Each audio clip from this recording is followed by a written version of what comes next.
All right, so what do the KKK, pro-Palestinian protesters, and an illegal immigrant gang member all have in common?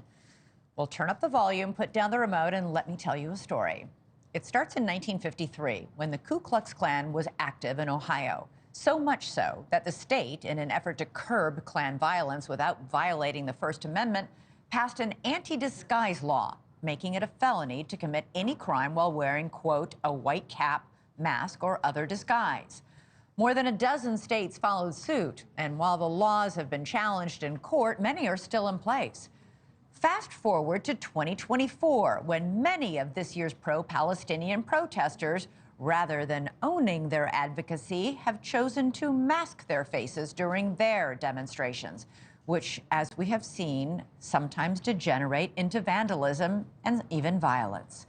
Well, that is what motivated officials in Nassau County, New York, to enact their own mask ban, which, like the original Ohio Anti-Disguise Act, aims to hold people accountable who try to hide their identities while committing crimes. This law makes exceptions for health and religious reasons, but not for street criminals. And Sunday, the first arrest was made. Nassau County police say they got a call about a suspicious man walking in a residential neighborhood wearing a ski mask. The man turned out to be an illegal immigrant who turned out to be armed with a 14-inch knife. 18-year-old Weslin Omar Ramirez Castillo hails from Guatemala. Authorities say he crossed the southern border illegally in 2019. Sources tell NewsNation he has associations with MS-13. Nassau County officials spoke about the arrest at a press conference this afternoon. This individual in himself was not suspicious. The fact that he was wearing that mask is why the call came in, why it was suspicious. It's 80 degrees out. It's a beautiful night, Sunday night, and so that was the reason for the original stop. Now, it will strike many New Yorkers as mordantly ironic that only a few years ago, local authorities were insisting that everyone wear face masks during the COVID epidemic. The law must adapt to the most clear and present dangers, I guess, and the government gets to define what those are. Joining us now is the Nassau County executive who signed the mask ban into law earlier this month, Bruce Blakeman. Bruce, great to have you on the show. Clearly, this guy in the ski mask in August is up to no good, but this new law also bans wearing these medical masks unless you have a medical reason. Can't anyone just claim they have a medical reason? Well, that's a very good question, but our police officers are very sophisticated. They have a lot of street smarts, and they're used to dealing with people, and they can tell who's being evasive and who's lying about, whether or not they have a medical condition or a religious imperative. So there's a lot of things that we use to try and determine whether or not they're up to no good. And in this circumstance, this individual was up to no good. We had a concerned citizen who called it in. If that individual was not wearing a mask, that individual would not have been apprehended, and that individual was probably intent on committing a crime. Who walks around with a Rambo-style 14-inch knife who's an illegal immigrant unless they're up to no good? So how does enforcement work? I mean, if I'm outside wearing a medical mask, will the police stop me and ask me why? Well, it depends. I mean, if you're on a residential street wearing a mask at 11 o'clock at night, if you're circling a brand new Mercedes Benz, I think our police officers would stop you and question you. But if you're a 74-year-old woman who's pushing a grocery cart in the middle of the day, our cops are probably not going to bother her.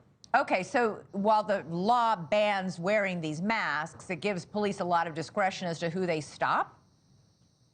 Yeah, just like they have discretion on stopping anybody. They make a determination on whether or not they have a reasonable basis to stop somebody and question them or to pat them down. In this circumstance, the police officers arrived. They saw the individual with a mask. They started asking the individual questions. They saw a bulge in the individual's, actually an illegal immigrant's pocket. They did a pat down. They found this 14-inch knife, and they made the arrest. Civil rights groups like the NAACP and the Anti-Defamation League really took note that many of the pro-Palestinian protesters that have been out and about in the last 10 months, even protesters at the Democratic Convention just last week, were wearing medical masks, not because they're sick, because if they were sick, they should be home in bed, not out protesting, but to hide their identities. The ADL called these masks the new KKK hoods. Well, I think they're absolutely right. And, these people are cowards. If they were so certain in their position, they would identify themselves. A lot of these people are professional protesters. They're funded by pro-communist groups, or they're affiliated with Antifa. We know who they are. They're professional protesters and thugs and people who engage in hate speech and, in many cases, violence, graffiti, blocking roadways, blocking bridges. We don't tolerate that here in Nassau County. Maybe other jurisdictions do, but that's not something we allow. We're not a sanctuary county. We have no migrant program here. And we are the safest county in America, according to U.S. News and World Report, because I hired 200 new police officers last year. We spend a lot of money on hiring the best police officers and training them and giving them the equipment and the technology they need. Yeah. And we enforce the law here in Nassau County. There's a push now for the governor of New York to pass a statewide ban on masks, similar to your ban.